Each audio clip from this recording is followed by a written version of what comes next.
Today on the DML News Podcast, so much to talk about. James Comey under fire. And if you got $5 million, you could become a citizen, maybe. There's so much stuff to discuss. So get ready, because it's all unfiltered.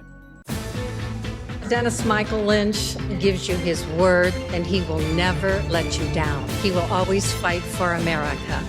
The only one who really puts his money where his mouth is Dennis Michael Lynch. Hello, I'm Dennis Michael Lynch, and I thank you for joining me today. Across from me is my son, Denny, and on the controls is my son, Ryan. We are here to you today to discuss all the great things that are taking place in the Trump administration and everything you want to know about what's happening in your country in terms of making it great again. The show is always inspired by the 47 Report newsletter. That's 47report.com. 47 Report newsletter comes to your inbox every day before 7 a.m. Eastern time, many times 5 o'clock, 6 o'clock in the morning. It is the first thing you will get your hands on, and it is the most important things you'll get your hands on for the entire day, because every single last thing that's taking place in the Trump campaign, in the movement, whether it's between Congress, the vice president, the administration itself, Trump himself, or even the resistance, the left and the rhinos who are trying to push back against him, we cover everything, and we have a 96% five-star rating from our readers. Every day the readers go in and give a rating, and we are at over 96% at five-star best. So all you have to do is go to 47report.com. That's 47report.com. Give your email address. It's that simple. You click submit, and then the next day you're getting emails in your inbox. If you're not, go to your spam folder, pull it over, and you're good to go. It's completely for free. I never share or sell your email address. It just sticks with us. And now, as of yesterday, we introduced the DML report, which is now all of the news that you would want, the non-Trump related news. Everything that you want to know comes into your inbox again between 4 p.m. and 5 p.m. Eastern Standard Time. So it's like every 12 hours, you're getting your taste of all the news that A, you know you can trust, and B, in many different cases, you're not going to wind up seeing elsewhere. So go to 47report.com and sign up today. Stop being a procrastinator. Jump on to do what the rest of us are doing. May I jump in real quick? If you have to. So just as a reminder, for the 47 Report, we have the referral program. And when you do 2 referrals, you get a really cool 47 Report drink coaster. Right now, because we can see the back end, we have over 100 people who have gotten 1 referral and now just need a second one in order to get this. And we already started shipping out the ones who hit the achievement. So just make sure you click on the referral program in the newsletter and share it with 2 people. It's pretty cool. I mean, we've got tens and tens of thousands of people who wind up getting this newsletter every single day, and we just launched this. I got a feeling I'm going to need thousands of coasters real soon. With that said, if you are somebody who wants to come to the United States, there's really 2 ways to which you can do that. Number one is you can try to cross the border illegally, and that's not going to really work for you anymore, because Donald J. Trump is just knocking the ball over the fence. In fact, Mark Daniels, who is a sheriff in Maricopa, down in the Tucson sector, and he was just on Fox News listening to him as I was driving here, and he said that it is like a ghost town by him, a ghost town. He said maybe at best there are 2 or 3 apprehensions a week. That used to be per hour. So what Trump is doing is phenomenal at the border. So that's the one way you could get in here. You could try to get in here legally. Or the second way you could try to get in here is legally. And we have many different processes for you to do that. And one of them is a visa, to where people who are, I guess you would say, wealthy can come in on a visa if they agree that they will make an investment in the United States. I actually have a friend who did this, and I think he spent $500,000. He had to invest in a company, and it was a legitimate company. He still gets to keep that investment. It's not guaranteed whether or not he's ever going to get paid back. He may make the investment and lose, or he could have the investment and get a return. But in order to be able to get here on a visa and then be on a path to green card and citizenship, he had to make an investment. It's an entire, in the same way you have student visas, in the same way that you have work visas, you wind up having investment visas. I have been in immigration now for nearly 20 years, and I have heard just about every idea that you could imagine. And the first idea from Trump, build the wall. I said, all right, it's nice, but it's like the salad on a steak. It's not going to do the job. First of all, it does nothing to get the people out of here. And second of all is, if you build a wall, they're going to find a ladder, or they're going to build a tunnel, or they're just going to come in around the waterways. And I've always been right on that. And of course, now a wall is nice because it's a deterrent of certain kinds, but at the end of the day, it's not enough. I have never, ever heard an idea as smart as the one that I heard yesterday. Donald J. Trump and his team have announced that they are going to be coming up with what's called a gold card. And that gold card is for people who are of high wealth around the world who want to come in to the United States. I'm going to let Trump tell you in his own words how it is that this program will work. Play the video. We're going to be doing something else that's going to be very, very good. We're going to be selling a gold card. You have a green card. This is a gold card. We're going to be putting a price on that card of about $5 million, and that's going to give you green card privileges plus. It's going to be a route to citizenship, and wealthy people will be coming into our country by buying this card. They'll be wealthy, and they'll be successful, and they'll be spending a lot of money and paying a lot of taxes and employing a lot of people. And we think it's going to be extremely successful.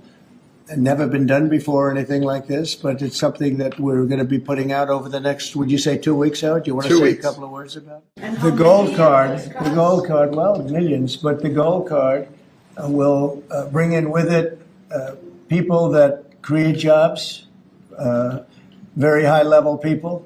I think companies will pay to get people in. For instance, you today graduate from the Wharton School of Finance or Harvard or Stanford or any college, and nobody knows if you can even go to work for a company.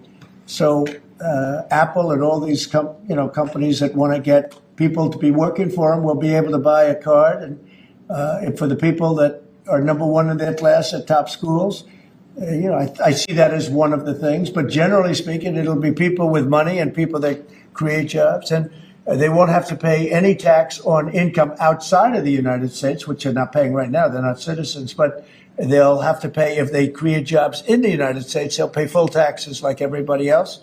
So you're getting big taxpayers, big job producers, and we'll be able to sell maybe 1 million of these cards, maybe more than that. And if you add up the numbers, they're pretty good. As an example, 1 million cards would be worth $5 trillion. $5 trillion. Wow.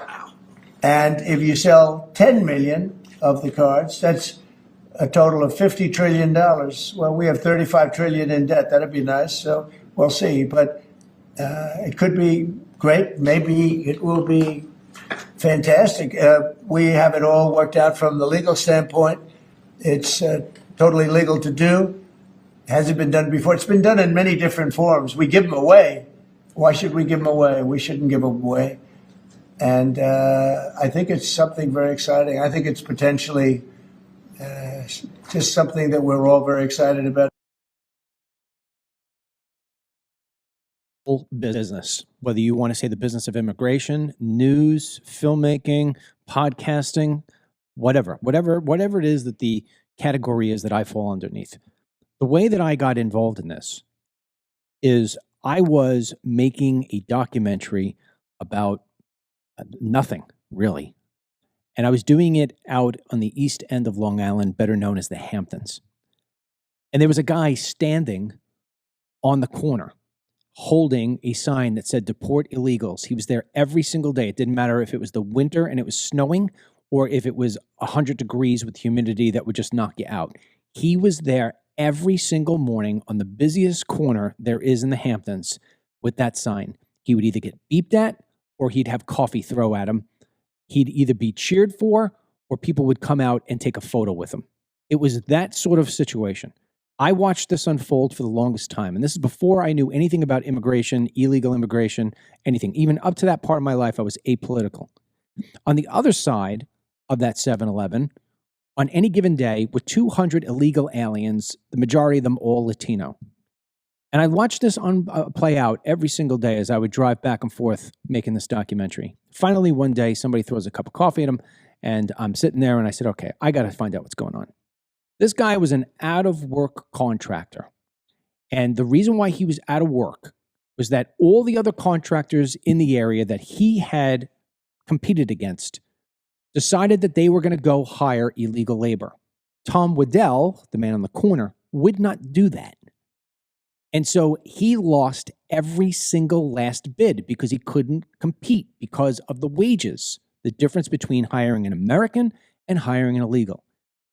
All of his equipment got repossessed. He lost his home. His wife took off. She took the kids. And I asked him, I said, why don't you just hire these illegal aliens and you could compete? And he said, I'm not going to break the law. I said, all right. He says, listen, I'm fighting for my country. There's guys right now over in Afghanistan fighting for us. If I'm not going to fight for my country now, when will I? When will you? And it took me back. And then he said something that I think goes very well with what Trump just said here. He says, we have to stop giving away our citizenship as if it comes out of a Cracker Jacks box, like a free prize. And I was like, wow, that's incredible. Think about this for a moment. You probably have a lineage of family members. Somewhere along the way, you had somebody who fought in a war. You had somebody who served in the military. You had somebody who participated in building this country. There was a price to pay. Maybe not a dollar amount, but there was a price to pay. Either they paid with their life, or they paid with a massive injury, or maybe today they have PTSD, or they're missing a limb, or maybe they missed out on being with their family because they were crossing the country back and forth trying to build the roads or build whatever it was that has made this country as great as it is. And yet what we have been doing, especially in the past 4 years, is we have been handing out citizenship and asylum claims and green cards as if they are from a Cracker Jacks box. And in doing so, what we have done is we've disrespected all the people who have given the sacrifices that I just mentioned to make this country what it is. That is wrong. If you are a BMW dealer and you've got the greatest car there is in the market, guess what? You sell it for a premium dollar. You don't say to people, well, come on in, I'm going to sell it to you for less than a Kia. You don't do that. It just doesn't make sense. But we have been doing that. And then when you look at our legal immigration system, the American people never asked for chain migration. That was something that Congress came up with. And now today, our legal immigration system is based on who you are related to instead of what do you offer America. So when we go and we take somebody in from, let's say, for instance, the Congo. Actually, no, I'll even change that. From Ghana. We have a legal, I did an interview last weekend with a legal immigrant who came from Ghana. He has 14 siblings. He would be able to petition for each one of those siblings and their children to come over into this country. We don't know what they offer us other than the fact that they're related to him. Now, that doesn't mean they're bad people, and it doesn't mean they're good people. And it certainly doesn't mean that they're going to offer us any value. What it does mean is that you and I, as taxpayers, are going to have to take care of these people. So what Donald J. Trump has done with his gold card, especially if they fan it out the way I would like to see it fanned out, is that we're going to replace chain migration. We're going to replace it only costs you a couple of bucks, a couple of $1,000, maybe at best, to come on in here. No. We've got the Ferrari. Forget about the BMW. We've got the Ferrari of countries, and we should be charging Ferrari prices. And so now what Trump is saying is, hey, you want to come in? Right now, we're taking 1 million people in every year legally. Let's take 1 million people in every single year, but let's charge them according to we have the greatest country on earth. $5 million, please. If you can't afford $5 million, we don't need you. We don't want you. We already have a bunch of citizens who are middle class and lower class. We don't need more of that. What we need people who know how to make gazillions of bucks, so this way you can be job creators. We'll take you in all day long. We don't care the color of your skin. We don't care what country you come from, for as long as you don't harbor terrorists, and we're going to vet you up and down. But it's going to cost you $5 million. Now, I can tell you something. There are 1 million people around the world, hands down, easily, who have $5 million and would spend that money to get here to the United States. Think about all the money. Trump just told you how much money that raises. Can you imagine? I don't know if we'll sell 10 million cards. I don't know if we want to send 10 million people here at one time. But I mean, my goodness, we could start wiping out the debt like that. It would be over. They're talking about how it is to eliminate the IRS in the sense that we don't have to pay tax anymore. DeSantis down here talking about how we don't have to pay property tax anymore. These plans are substantial. That's how we could all make the American dream. You still got to go work hard. You still got to be innovative. You still got to have a passion to go out and do something with your life. And you got a job and you do it well. And if you do it better than anybody else, you'll make even more. But imagine the fact that you were able to keep 100% of your hard-earned money. Sure, along the way, we're going to have to create some kind of thing where everybody puts a little something back into the country. But imagine if we were actually taking in the kind of money that Trump is talking about taking in.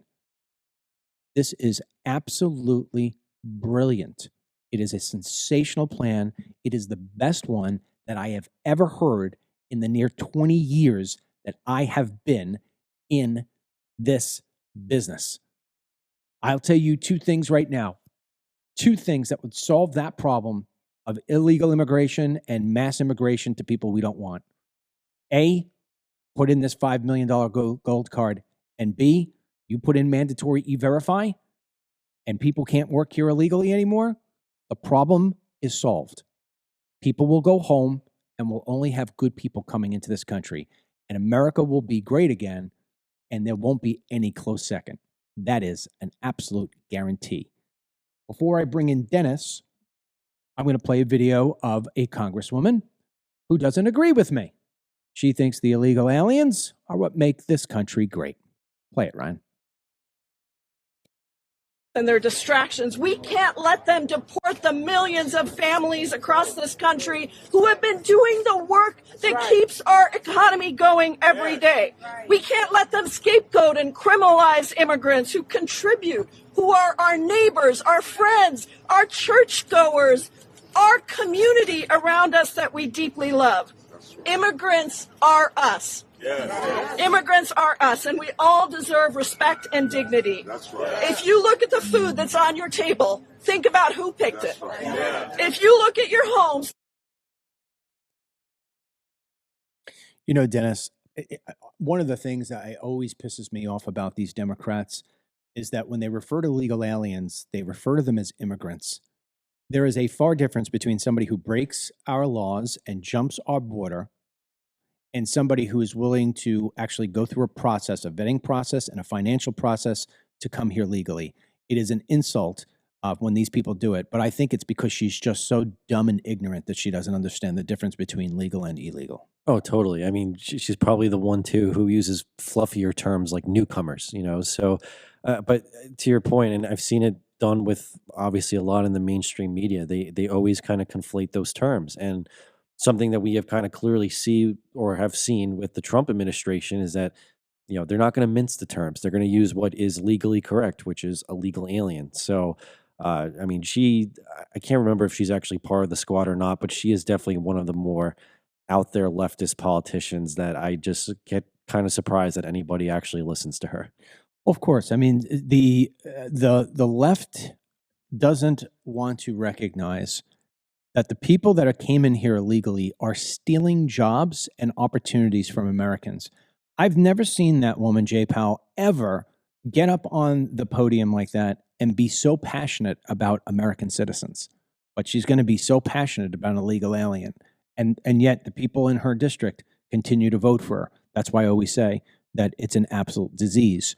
Now, getting rid of diseases, Kristi Noem is the DHS head, and she has been facing an issue where when ICE is trying to go in and do raids. ICE is trying to go in and round up bad people. Now there are insiders who are giving up where the raids are going to be. And Kristi Noem is, that's it. You're a traitor. We're going to round you up just like an illegal. Play her video. I have found some leakers. We are continuing to get more. They will be fired. There will be consequences. And remember, when they leak information to the press in order to blow an op, they are putting law enforcement lives in jeopardy. They are risking their lives and putting their families in the position where they have to live without those individuals any further. So you bet we have used every tactic that we have. If you remember, we talked just last week about how I'm using polygraphs to go after and to really interview these folks because we are a national security agency. I have that tool I can use.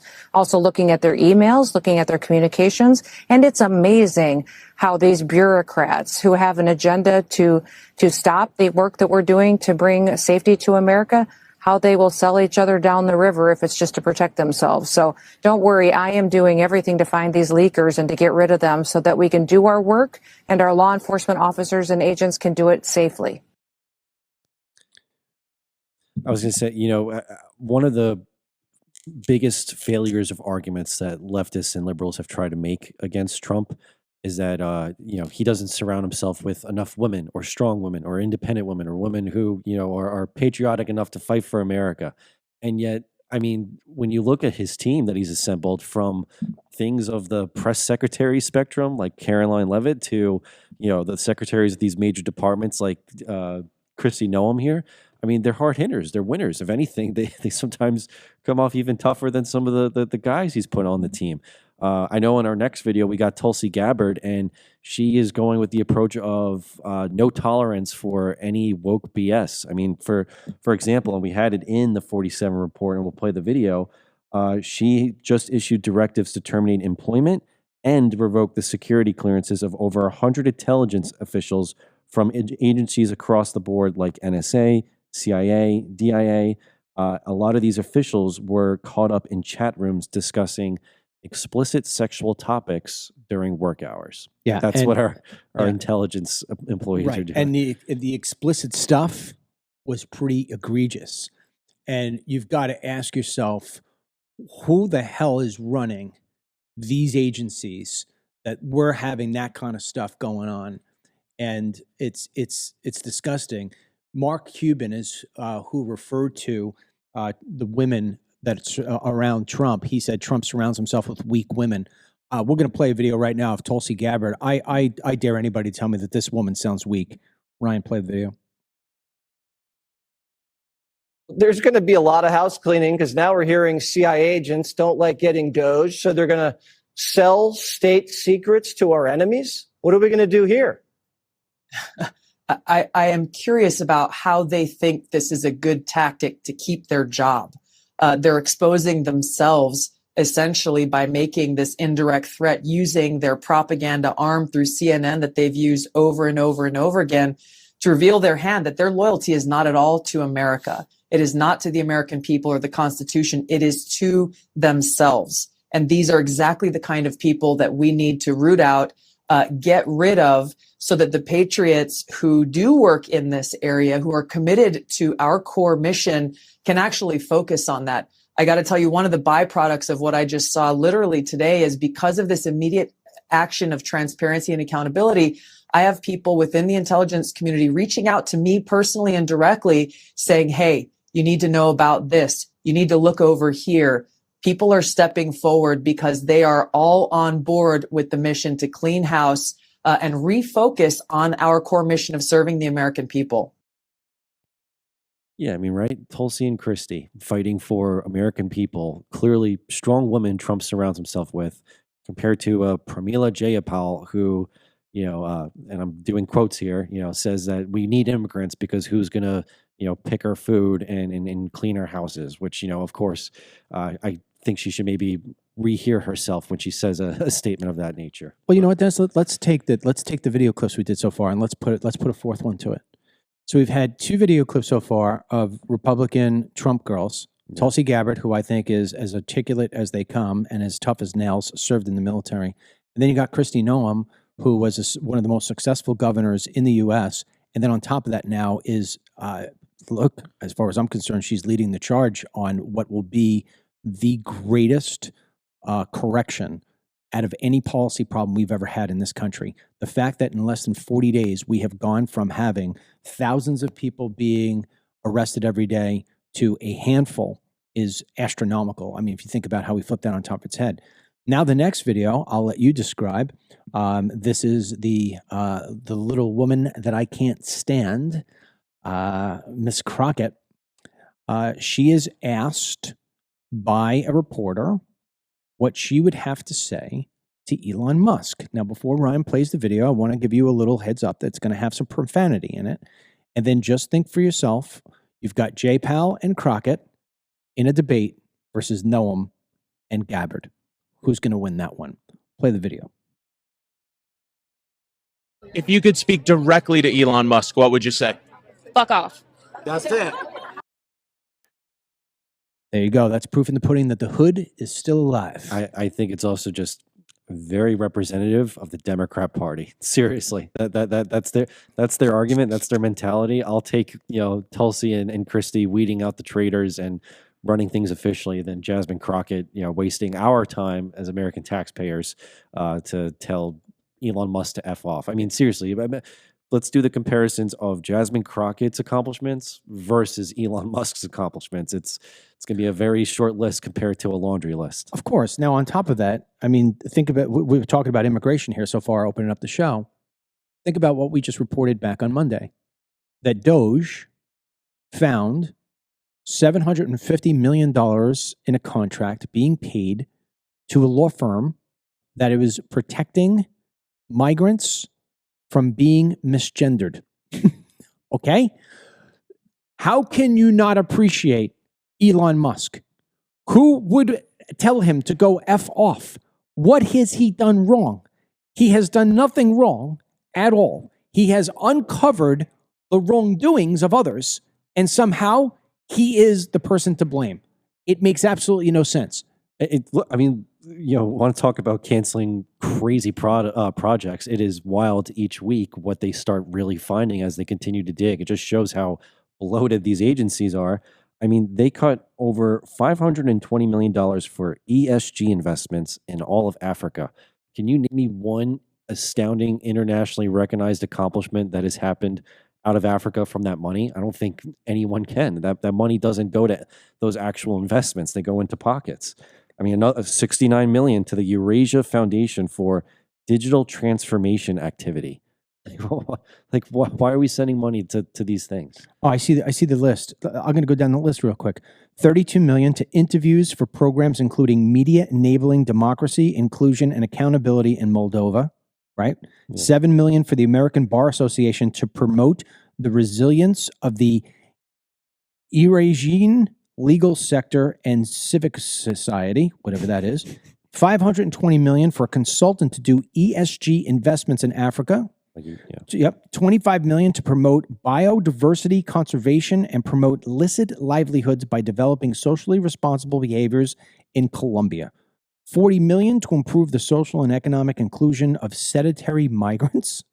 $42 million for Johns Hopkins to research and drive social and behavior changes in Uganda. $45 million to address the needs and opportunities and challenges identified by activists and other civic actors engaged in nonviolent collective action. And $52 million for the World Economic Forum, which ultimately wants to make one world order. So Elon Musk is putting these things out of commission, saving the taxpayers' money, and yet the left continues to push and saying as if he is doing something that's horrible. The part that really blows my mind is that when you do find something that's been uncovered by a Democrat and they've done bad, it's crickets. They never say anything. They never come out against their own and say, shame on James Comey. We have a story also on the 47 report from James Comey, who wound up taking, this is an alleged from a whistleblower, and now apparently Kash Patel and Dan Bongino are going to be looking into this, that he wound up having two women go in and pretend that they were somebody they weren't in 2016, 2015, get involved in the campaign of Donald J. Trump, try to sleep with men inside that campaign to try to make it so this way they get access and can spy on Trump.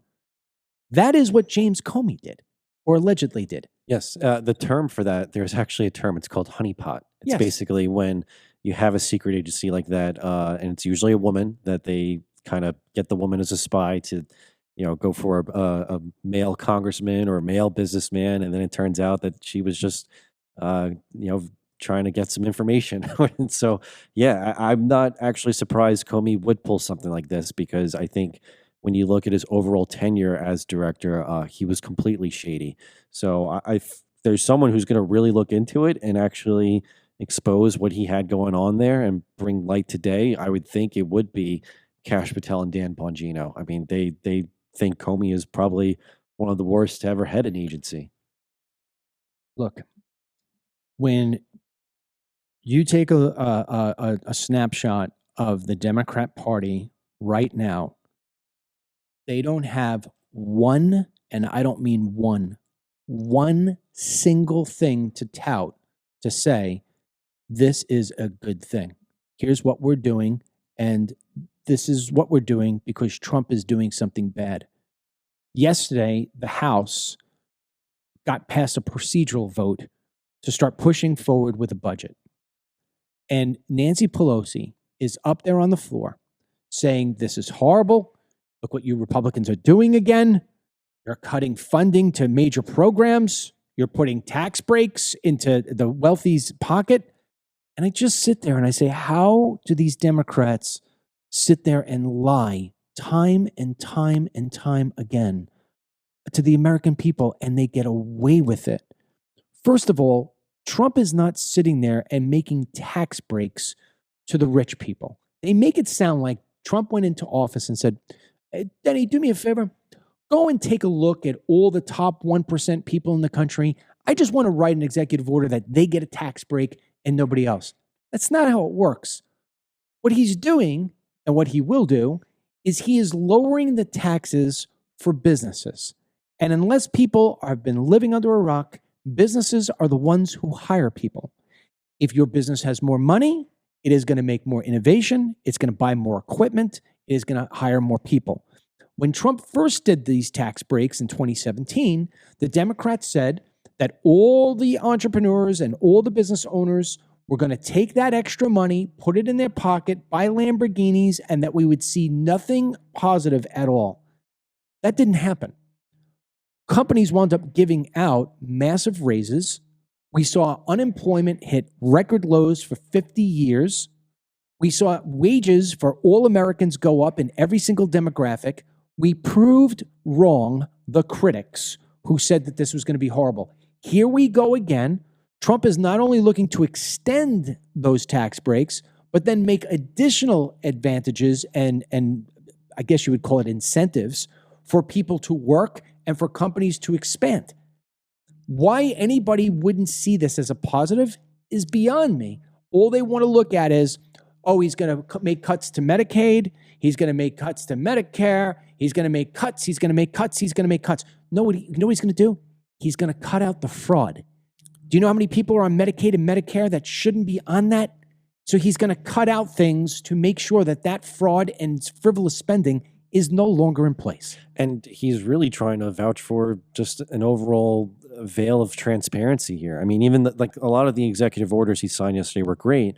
But what we highlighted in the 47 report was his executive order about price transparency in healthcare. You know, he wants prices to be upfront. You get the totality of it, not an estimate. And I mean, I know we would find that pretty vital considering one of the more rising or crazier rising costs that have hit people across the board is just medicine or just a simple hospital visit. And I would love to see it if Trump in his 4 years could, I don't know, maybe change the game in terms of getting the prices in our medical system, at least to friendlier levels. Look, eventually every problem that is facing America is going to be addressed by this president. The order that you wrote about in the 47 report basically puts hospitals and medical centers on notice that you're not going to trick anybody. All right. That's basically one thing. But ultimately, we're going to need more than that to lower the prices of healthcare. There's no doubt. One way, and I guarantee you this, and this is why I've always said illegal immigration is the biggest problem in the country. Illegal immigration is the biggest problem in the country, not just because people are breaking our laws and getting away with it. After they break the law, they drain the resources of this country that otherwise should be going to Americans. And one thing that Americans are paying for in their premiums is that you are paying for Mr. and Mrs. Illegal Alien to go to the emergency room and use it as their primary care physician because they're not paying the bill. Back when we were making They Come to America 1, I don't know if you remember this interview or not. It's one of the first ones you ever did with me. We went to the Miami health system and we went and sat with the CEO. Do you remember that? Yes. She was in the film. And she said just for her medical center, just for a couple of little hospitals, that the uncollected amount of money for care to illegal aliens was $100 million. This is why these hospitals and why insurance companies bloviate everything, because they got to try to cover that. So how do you cover that? In the same way that you and I are covering for the education of an illegal alien through our property taxes. Not only are we paying for our kids, but we're paying for the illegal alien who isn't paying taxes in any shape, way, or form to a property tax or a federal tax at all. The only thing they ever pay for is a sales tax, and that's not enough. No. I want to actually circle to something real quick because there were some comments about getting your take on it. And I actually think this could be, it's about illegal immigration. Okay. This is actually the Blackwater CEO, Eric Prince, private military company. Mm-hmm. He just proposed a $25 billion plan to the Trump administration to help handle mass deportations. Yep. He said his plan includes using military bases as processing centers and utilizing a fleet of 100 planes to deport 500,000 illegal aliens per month, with the overall goal to remove 12 million by the 2026 midterms. I think this would be such a grand idea because I'm not obviously familiar with the overall logistics, at least based on how he's proposing it. But what would your take be on some of these more private institutions and companies helping with ICE try and get these actual mass deportations to hit higher numbers? Or do you think it might be too much of, I don't know? It's amazing because when you look at how the Democrats want things to happen, they want these NGOs, these non-government organizations, they want these NGOs to stay in place, make their money. Got no problem with that. They're going to yell at Elon Musk because Elon Musk is shutting these places down. We talked the other day, I don't know, for people who didn't hear it, we spoke about a report in the 47 report, by the way, 47report.com, about a Jewish-run facility in San Diego that was established at the time that Biden went into office. They established this sort of holding tank, if you will, for illegal aliens to come through. It was almost like a bed and breakfast. And now, because he's not in there anymore, these people are gone. They were collecting hundreds of millions of dollars, these NGOs. They have a problem, the Democrats, when we go to hire somebody like an Eric Prince, which would be an NGO, to carry out the government's work. I don't have a problem with it at all. In fact, I think Trump and anybody else who is honest in D.C. would tell you that the government is not as efficient as carrying out tasks as it is that the private sector is, notwithstanding the military. Mm-hmm. If we were to get NGOs like Eric Prince and say, you were going to fly these people and dump them off in their home country, keep it going, it would be perfect. Perfect. I don't think it has to cost $25 billion. I think it costs far less than that, because I think we have to still keep on going down the route of the most effective way for us to do this is through self-deportation.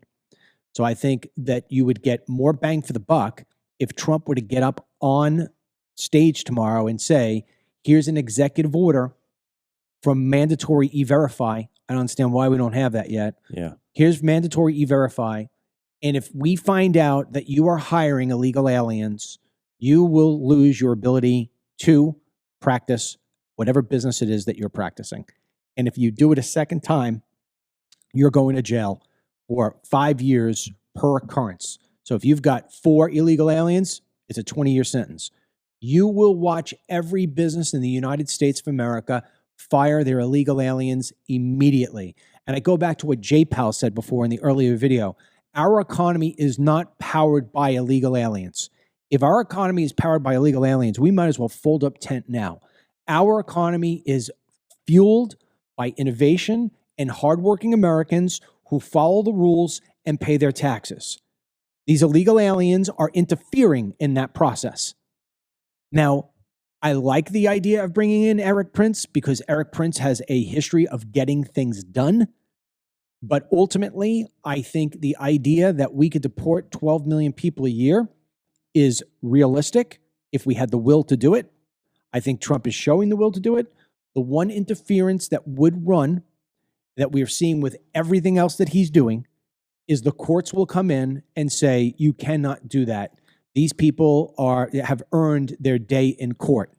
And so I know that the White House is working on a process to where you can actually be held as a criminal for breaking something along the lines of basically staying here illegally. You know, it's funny you brought up the radical judges. Elon Musk had tweeted something in verbatim along these lines yesterday about how with all these activist judges, and we've been covering it a lot, how they could just kind of sprout from anywhere and throw these blockades to a lot of these executive orders, at least stalling them.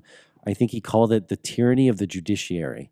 I feel like we're at a point where our judicial branch is almost getting completely out of hand. I'm wondering if, like, could we get the Supreme Court to step in and like, I don't know, like do something about a lot of these activist judges that are stalling the agenda from following through? Well, I mean, the only thing, you'd have to start filing all these impeachments against these judges. That's going to take a while.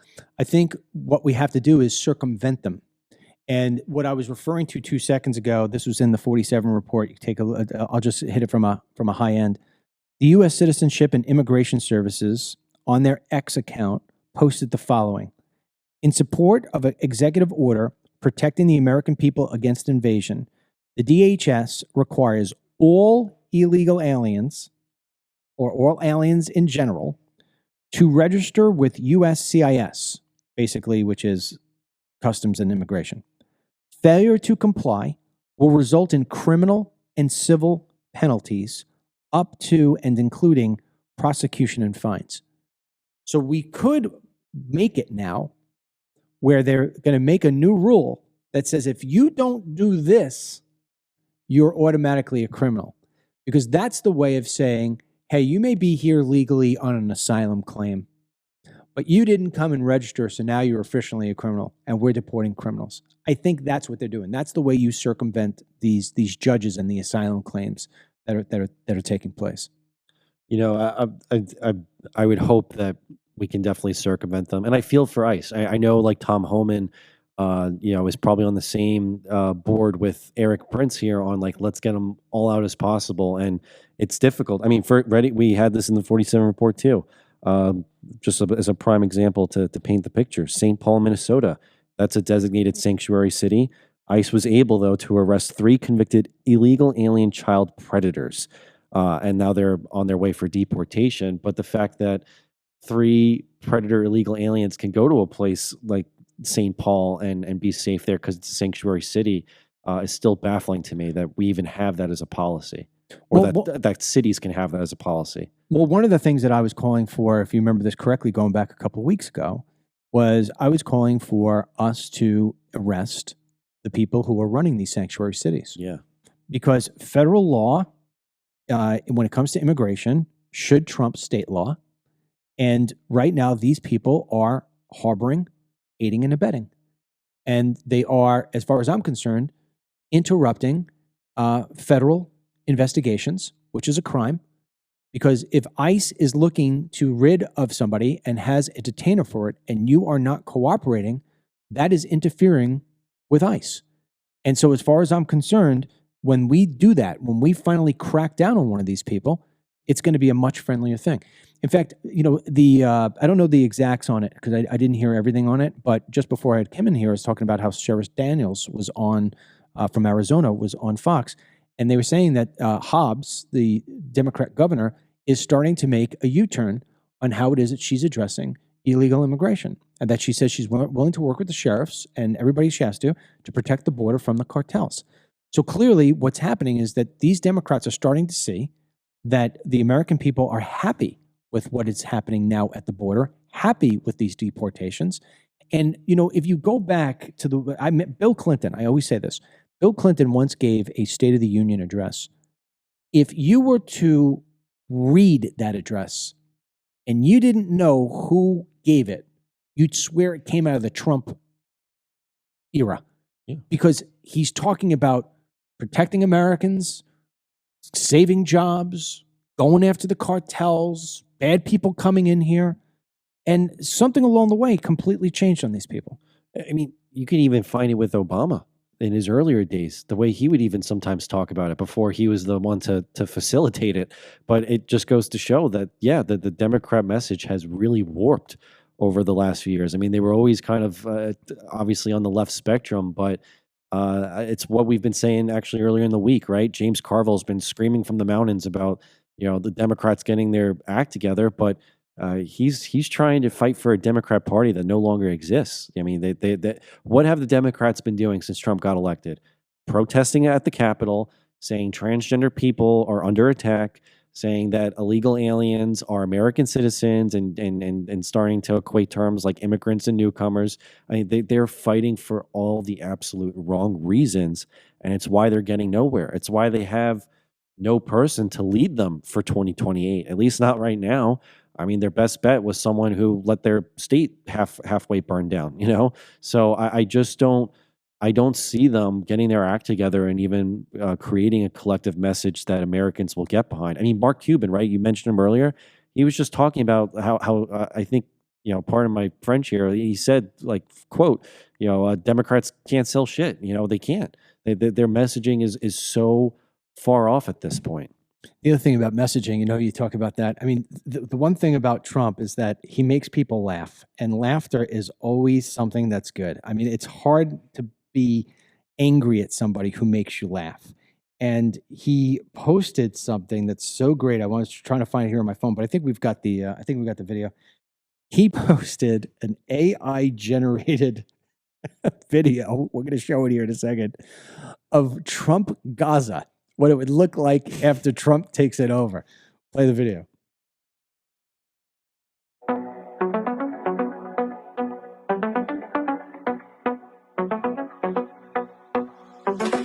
Donald's coming to set you free, bringing the light for all to see. No more tunnels, no more fear. Trump Gaza is finally here. Trump Gaza shining bright, golden future, a brand new light. Feast and dance, the deal is done. Trump Gaza, number one. Trump Gaza, shining bright, golden future, a brand new light. Feast and dance, the deal is done. Trump Gaza, number one. I don't know if Trump ever gets that deal done. That's just him trolling him. I think Yeah. was asked about if it was a troll or not, but that's just Trump, I think, having fun. It doesn't matter if it's trolling. I just think it's so much fun. It's great, and that's why people really get a kick out of him.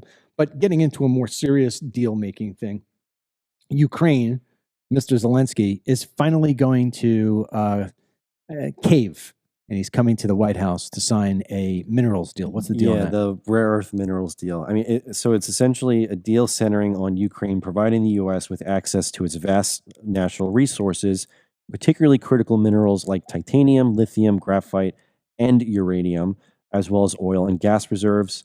I think we've discussed this before on the show, but just so people know, Ukraine specifically has one of the largest deposits of these minerals in its region.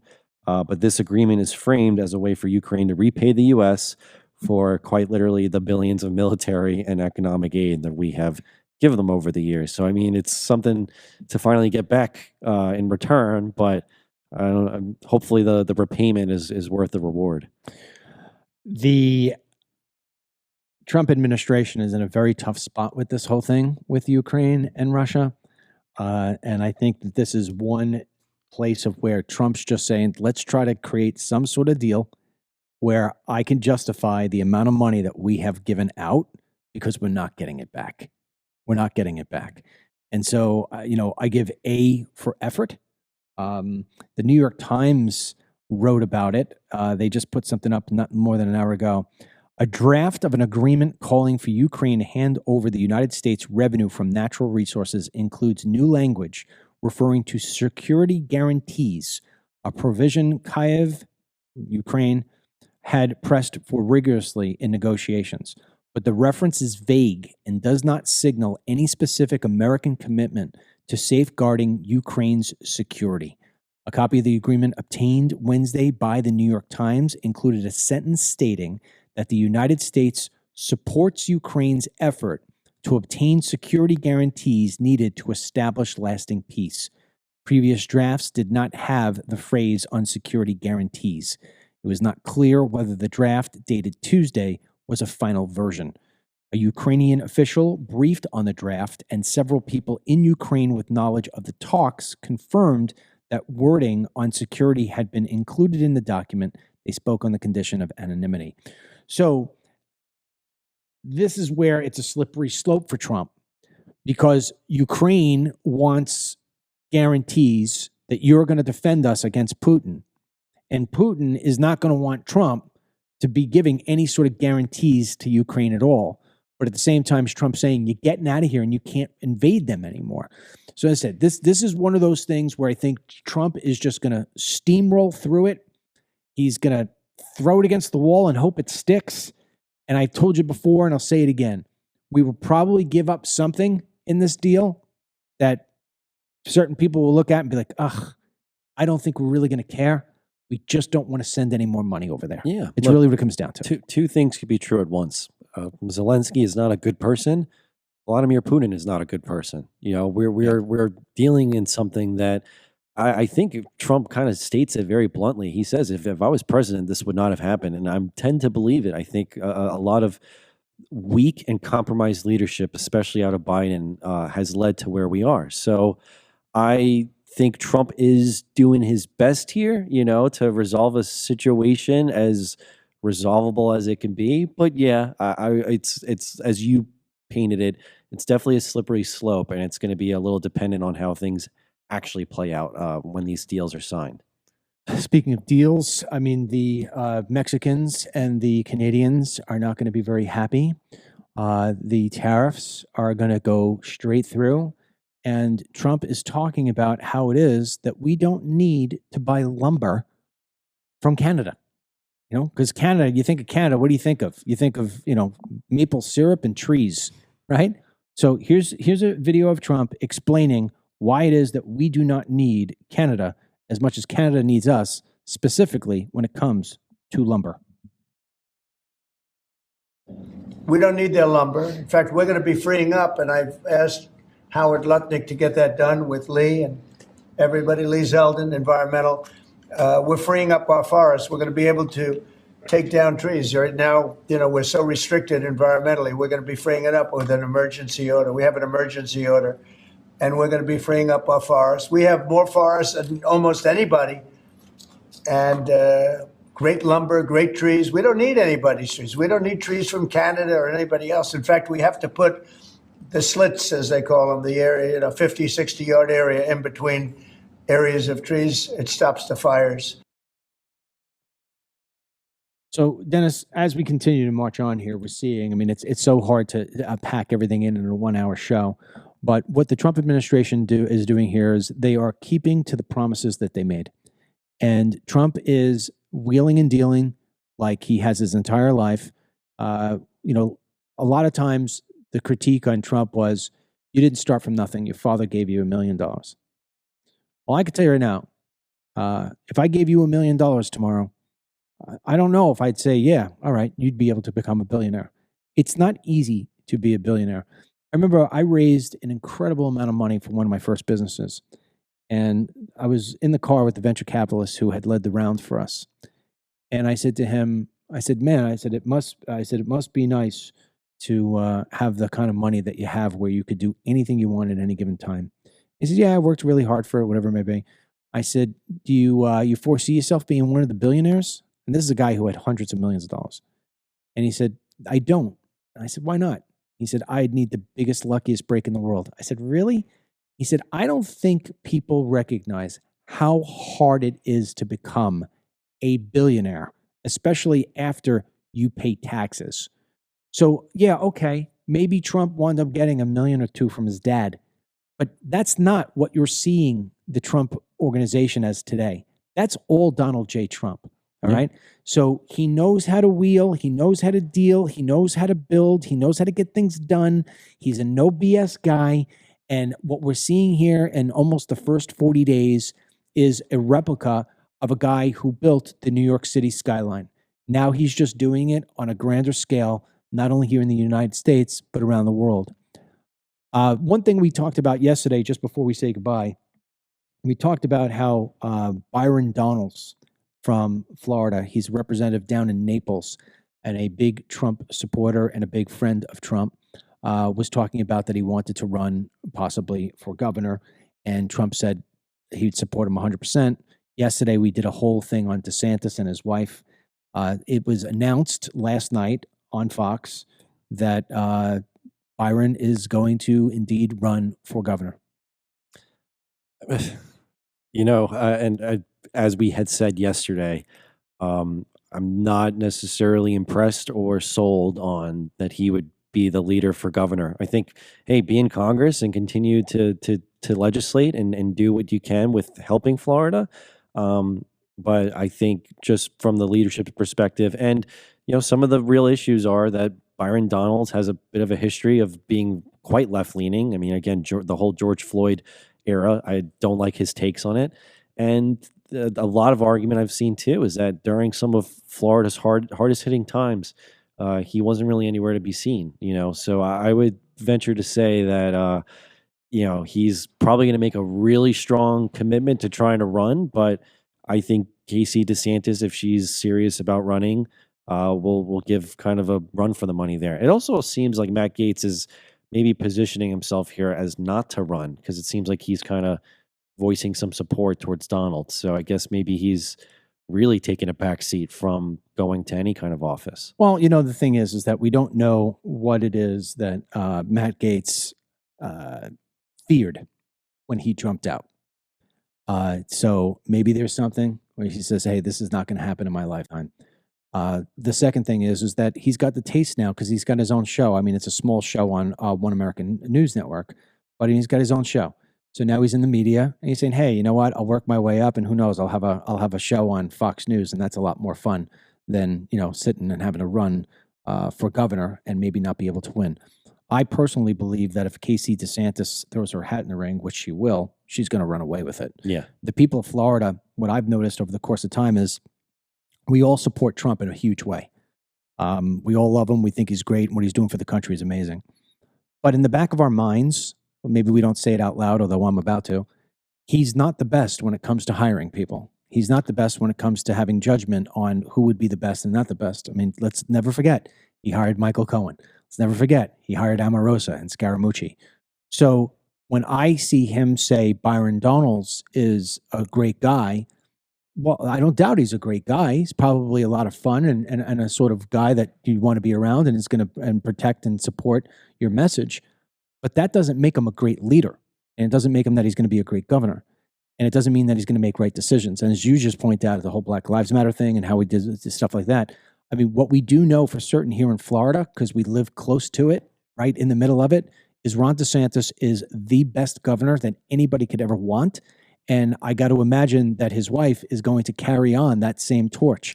So I'd love to have 8 years of a DeSantis in there. Yeah, I agree with you. I think if you're a Republican from Nevada, let's say, and you see Byron Donalds on Fox News all the time, and Trump says, oh yeah, I want him to, I support him for running for Florida, you may think that he's the right choice. But I think to what you just said, if you live in Florida, you know what the DeSantis administration has been able to accomplish here. So if Casey's platform is very similar to her husband's, and maybe even more so,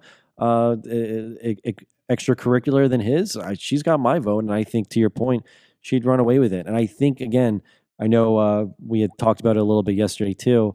I just think the fact that Trump did not place Donald somewhere in his administration, and it could be that maybe he offered something and Donald was like, "Oh, I really want the governorship," but you've already said it too.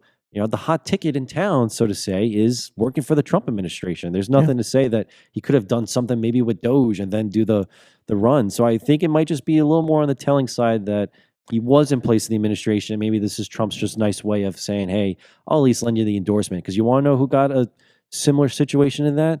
Vivek Ramaswamy. He's with Doge one day, now he's not. What's a good way to kind of just give a nice compliment of a wave of support? We say, "Hey, we'll throw you an endorsement for running for governor of Ohio." I'll give you another reason why I think that maybe he wasn't picked for being on Trump's team.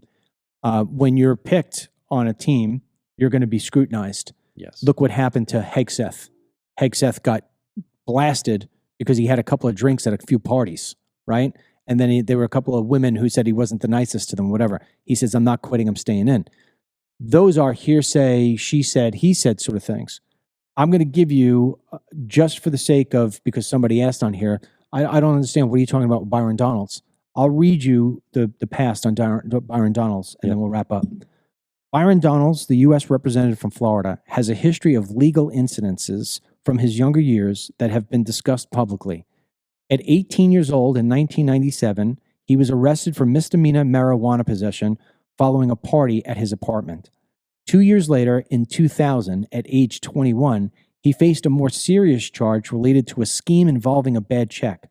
Reports vary slightly, with some describing it as felony bribery and others as felony theft, but it stemmed from an attempt to deposit a fraudulent check to make quick money, influenced by a female acquaintance. Donalds pleaded no contest to the charge, and the record was later sealed and expunged, meaning it was legally removed from his public criminal history. And look, to emphasize too, I would just venture for the research of just type in Byron Donalds, George Floyd, and see how he kind of made his statements about when that happened. I mean, I know we got supporters here who would even say, "Let's get Derek Chauvin out of there." I don't think Byron Donalds would be agreeing with you. So I would just say that, to wrap it up on that front, I would obviously vote for him over a Democrat, but if it's him versus Casey DeSantis, she has my vote. One other little thing here to add on to that.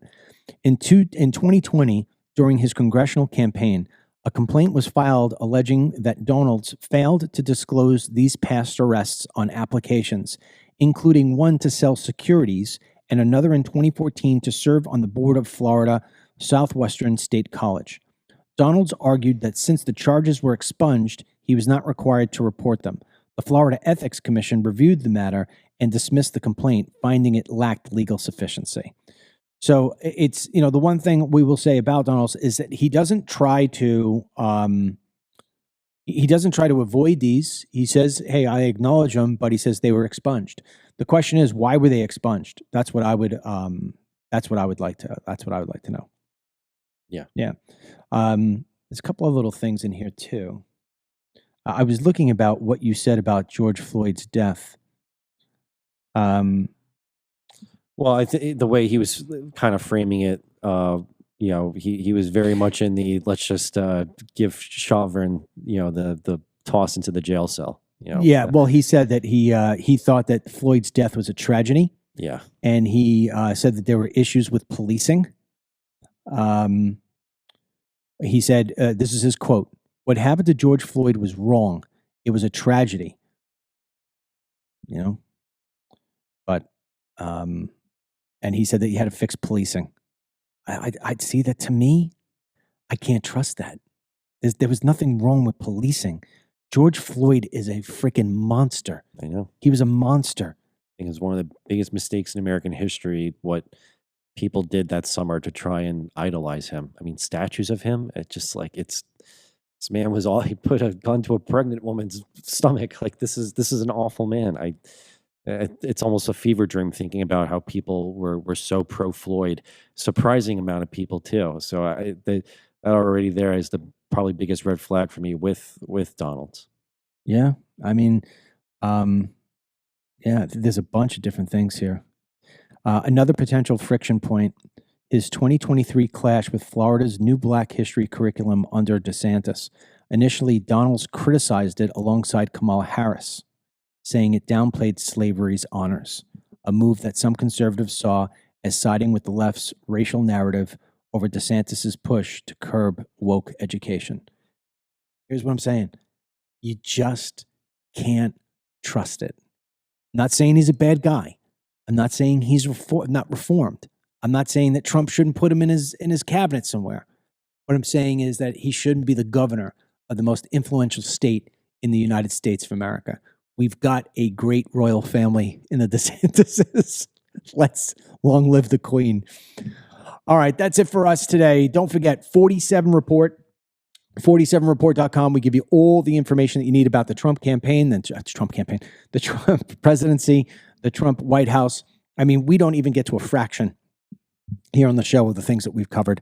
We just don't have the time. You run out of it. There's so many things with Donald J. Trump going on right now, which is great. We thank you for joining us here today. Make sure you go 47report.com, give your email address, and you'll start getting us tomorrow. Also, if you don't mind, we do the whole newsletter thing for free, 100% for free. And the way that we help pay for it is a little tiny thing like this. I drink from this mug every single day here. Dennis is going to start drinking from one tomorrow because we just got more in, and now he could wind up having one on his desk. But this is Life After 50. It's a weekend show that I do, and it's interviews with people who are 50 and over who have great stories to tell, lots of value. We just had a woman on the other day about how she's divorced, and she's made millions of dollars in real estate. After 4 years ago, she wasn't even able to buy food for her kids. So excellent stories. This is the mug. If you go to DMLCBD.com/mug, MUG, and you use the code LIFE, you can save yourself 10% on the mug and free shipping. It helps us pay for the bills to get that newsletter out. And the more people who are coming into the newsletter, the more it is that it costs us because we pay per email. So obviously, the more success, the more we get punished. So the way to help us is you go get a coffee mug, and a couple bucks that we make from that help pay the deal. All right, that's it for us. God willing, we'll be with you again tomorrow. Great job on the clips, Ryan. Great job, Dennis, on the commentary. We appreciate you being with us because we know there's a lot of places that you could be, but you're with us. So please always hit the share button. It's the way to get around those algorithms there at Facebook and X and everybody else. And that's that. Enjoy the rest of your day. May God bless you, your family, the President, the United States of America, and the Vice President Vance as well. And today's Team DML blessing goes out to Greg Hawkins. All right, Greg, enjoy it. Get the Dennis Michael Lynch podcast every day by subscribing on Apple Podcasts or Spotify, and download the DML News app from the Google Play Store or the Apple App Store for breaking news, merchandise, films, exclusive content, and Team DML.